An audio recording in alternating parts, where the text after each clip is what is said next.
नमस्कार आमी S Chowdhury export import business trainer and exporter अनेके क्वेश्चन करेছে এই एक्सपोर्ट बिजनेसटा कोथा থেকে ফার্স্ট শুরু করবে।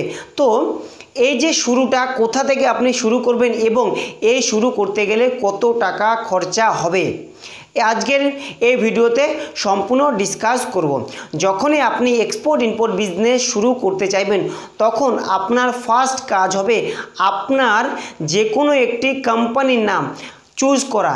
সেই কোম্পানির নাম চুজ করার পরে আপনার কাজ হবে আপনি যদি পৌরসভার আন্ডারে থাকেন তাহলে পৌরসভা থেকে একটি ট্রেড লাইসেন্স বের করতে হবে এবং আপনি যদি গ্রাম অঞ্চলে থাকেন তাহলে আপনার যে পঞ্চায়েত আছে সেই পঞ্চায়েতের থেকে একটি ট্রেড লাইসেন্স বের করতে হবে। ট্রেড লাইসেন্স বের করার পর আপনি একটি কোম্পানি রেজিস্ট্রেশন করতে হবে। কোম্পানি বলতে আমাদের ইন্ডিয়াতে টোটাল 5 ধরনের কোম্পানি আছে। 5 ধরনের কোম্পানির মধ্যে 1 নম্বরে আছে প্রপার্টিশিপ কোম্পানি, 2 নম্বরে আছে পার্টনারশিপ কোম্পানি, 3 নম্বরে আছে LLP limited liability partnership company, 4 নম্বরে আছে প্রাইভেট লিমিটেড কোম্পানি আর 5 নম্বরে আছে ওপিসি 1% কোম্পানি। এই 5টি কোম্পানির মধ্যে যে কোনো একটি কোম্পানি। আর যদি আপনি প্রপার্টিশিপ কোম্পানি করেন তাহলে সেখানে আপনাকে আলাদা করে কোথাও আপনি রেজিস্ট্রেশন করাতে হয় না, কিন্তু আপনি যদি পার্টনারশিপ করেন তাহলে পার্টনারশিপ ডিড তৈরি করতে হবে। আপনি যদি এলএলপি করেন তাহলে আপনি যে কোম্পানির নামটা চুজ করেছেন সেটা আমাদের ইন্ডিয়ান গভর্নমেন্ট আরওসি থেকে নাম অ্যাপ্রুভেল করাতে হবে। আর যদি প্রাইভেট লিমিটেড করেন তাও আপনাকে নামটা অ্যাপ্রুভেল করাতে হবে। তো প্রপার্টিশিপ করলে কোনো সমস্যা নেই বা কোনো ঝামেলা নেই। আপনার যেই ডকুমেন্ট আছে, যেটা আপনার প্যান কার্ড আছে, যেটা আপনার আধার কার্ড আছে, ওগুলো দিয়ে আপনার কাজ চলে যাবে। এই যে কোম্পানি যখন রেজিস্ট্রেশন করবেন এরপরে আপনার কাজ থাকবে একটি নর্মাল কারেন্ট অ্যাকাউন্ট খোলার। যে কোনো ব্যাংকে আপনি কারেন্ট অ্যাকাউন্ট খুলবে, যে কোনো ব্যাংকের মধ্যে আপনাকে এইটুকুই শুধু ধ্যান রাখতে হবে সেই ব্যাংকে এডি কোড আছে কিনা। সেই ব্যাংকে এডি কোড বলতে অথরাইজ ডিলার কোড। আমাদের ইন্ডিয়ান গভর্নমেন্ট যে আরবিআই আছে রিজার্ভ ব্যাঙ্ক অফ ইন্ডিয়া, অনেকগুলো ব্যাংকে যে বড় বড় ব্যাংক, প্রত্যেকটা ব্যাংকে ফ্রিলি কনভার্টেবল যে কোনো কারেন্সিতে বিজনেস করার জন্য বা ডলার এক্সচেঞ্জ করার জন্য তাদেরকে স্বীকৃতি দিয়েছে। তো আপনি সেই ব্যাংকগুলোতে আপনার নর্মাল কারেন্ট অ্যাকাউন্ট খুলবেন। নর্মাল কারেন্ট অ্যাকাউন্ট খোলার পর আপনার বেসিক কাজ থাকবে আইসি, আরসিএমসি এবং জিএসটি। অনেকেরই কনফিউশন থাকে যে স্যার আরও কী কী ডকুমেন্ট লাগে। নর্মালি আপনি আইসি, আরসিএমসি আর জিএসটি নিলেই আপনি এক্সপোর্ট ইম্পোর্ট বিজনেস শুরু করতে পারবেন। এই যে আইএসি আপনি আমাদের ইন্ডিয়ান গভর্নমেন্ট যেটা ডিজিএফটি আছে সেই ডিজিএফটি থেকে অ্যাপ্লাই করতে পারেন। যদি আপনি আইএসি বের করতে চান তাহলে উপরে দেওয়া নাম্বারে ফোন করতে পারেন। এর বাবদ 1500 টাকা আপনাকে চার্জ দিতে হবে।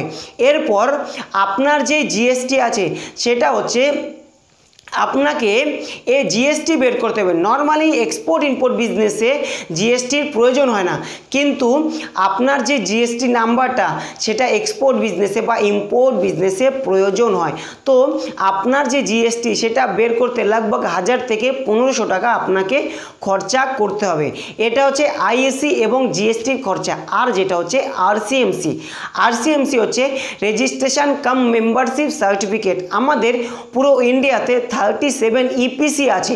ইপিসি হচ্ছে এক্সপোর্ট প্রমোশন কাউন্সিলিং। এই যে এক্সপোর্ট প্রমোশন কাউন্সিলিং প্রত্যেকটা প্রোডাক্ট অনুযায়ী সিলেক্ট করা আছে। যদি আপনি কফি করেন তাহলে কফি বোর্ড থেকে আপনাকে মেম্বারশিপ নিতে হবে। যদি আপনি স্পাইসিস করেন তাহলে স্পাইসিস বোর্ড থেকে মেম্বারশিপ নিতে হবে। যদি আপনি ফ্রেশ ফ্রুট অ্যান্ড ভেজিটেবল এর পাশাপাশি হানি করেন, এর পাশাপাশি কেশু করেন তাহলে আপনাকে অ্যাপেডার থেকে মেম্বারশিপ নিতে হবে। তো প্রোডাক্টে অনুযায়ী আপনার প্রোডাক্ট অনুযায়ী আপনি এই যে আরসিএমসি বা এই যে ইপিসি সেটা চুজ করবেন এবং মেম্বারশিপ নেবেন। এইটুকু হলো এটা বেসিক ডকুমেন্টস। এইটুকু নেওয়ার পর আপনাকে আমাদের ইন্ডিয়ান যে চেম্বার অফ কমার্স হোক, কলকাতা চেম্বার অফ কমার্স হোক বা বেঙ্গল চেম্বার অফ কমার্স, এই চেম্বার অফ কমার্স থেকে আপনাকে মেম্বারশিপ নিতে হবে। এই যে চেম্বার অফ কমার্স থেকে আপনার মেম্বারশিপ নিলে লাভ কী হবে? লাভ আপনার এই চেম্বার অফ কমার্স এক্সপোর্ট বিজনেসে আপনার বায়ারের ডাটা আপনাকে প্রোভাইড করবে, বা আলাদা অন্যান্য যে কাজ আছে সেগুলোতে আপনাকে হেল্প করবে। তো আপনি চেম্বার অফ কমার্স থেকেও মেম্বারশিপ নিয়ে নেবেন। এইটুকু করার পর আপনার আরেকটু কাজ করতে হবে, যেটা হচ্ছে প্রোডাক্ট সিলেকশান।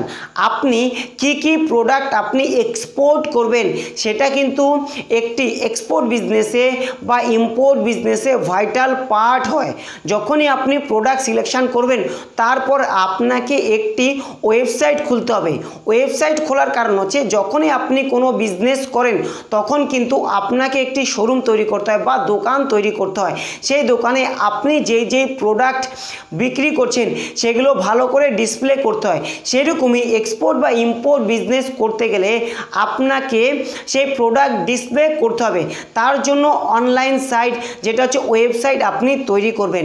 সেই ওয়েবসাইটে আপনার যে প্রোডাক্ট আছে সেই প্রোডাক্টের ফটো আছে সেগুলো আপনি আপলোড করবেন, এবং আপনার যে আইসি আছে, আপনার যে জিএসটি আছে, আপনার যেই চেম্বার অফ কমার্স থেকে মেম্বারশিপ নিয়েছেন এগুলো আপনার ওয়েবসাইটের মধ্যে ডিসপ্লে করবেন। এগুলো ডিসপ্লে করার কারণ হচ্ছে আপনার এই যে সার্টিফিকেটগুলো বায়ার যদি দেখে তাহলে বায়ারের আপনার প্রতি বিশ্বাসটা বেশি জন্মাবে। তো আপনি ওয়েবসাইট তৈরি করার পাশাপাশি আরও একটি কাজ করবেন, যেটা হচ্ছে আপনার বা আপনার কোম্পানির নামে প্রফেশনাল ইমেল আইডি নিয়ে নেবেন। এক্সপোর্ট ইম্পোর্ট বিজনেসে জিমেল আইডিকে ফেক আইডি ধরা হয়। তো আপনি একটি প্রফেশনাল ইমেল আইডি ইউজ করবেন। যদি আপনি এই যে ইমেল আইডি পর্যন্ত কাজ করেন তাহলে আপনার যে এক্সপোর্ট ইম্পোর্ট বিজনেসের বেসিক কাজগুলো সম্পূর্ণ হলো। আরও অনেক কাজ আছে যেগুলো আপনি বা আপনাকে করতে হবে। নর্মালি এক্সপোর্ট ইম্পোর্ট বিজনেস 3 থেকে 4 ভাগে ডিভাইডেড করা আছে। ফার্স্ট হচ্ছে ডকুমেন্ট কি তৈরি করবেন, সেকেন্ড হচ্ছে লজিস্টিক কিভাবে তৈরি করবেন, থার্ড হচ্ছে ব্যাংকিং কিভাবে আপনি সামলাবেন, আর 4 নম্বর হচ্ছে বায়ার কোথায় পাবেন। এই 4 ভাগে ডিভাইডেড করা হয়েছে। এই 4 ভাগেই আমি ডিটেলস আলোচনা করতে চলেছি। যদি আপনি এক্সপোর্ট ইম্পোর্ট বিজনেস শুরু করতে চাইছেন তাহলে এই ভিডিওগুলো মিস করবেন না। আশা করি আপনারা বুঝেছেন এক্সপোর্ট ইম্পোর্ট বিজনেসে কোথা থেকে শুরু করবেন এবং কত টাকা খরচা হবে। যদি ভিডিওটি ভালো লাগে তাহলে লাইক করুন, কমেন্ট করুন এবং শেয়ার করুন। আজকের জন্য এই পর্যন্তই। আবার দেখা হবে পরবর্তী ভিডিওতে। নমস্কার।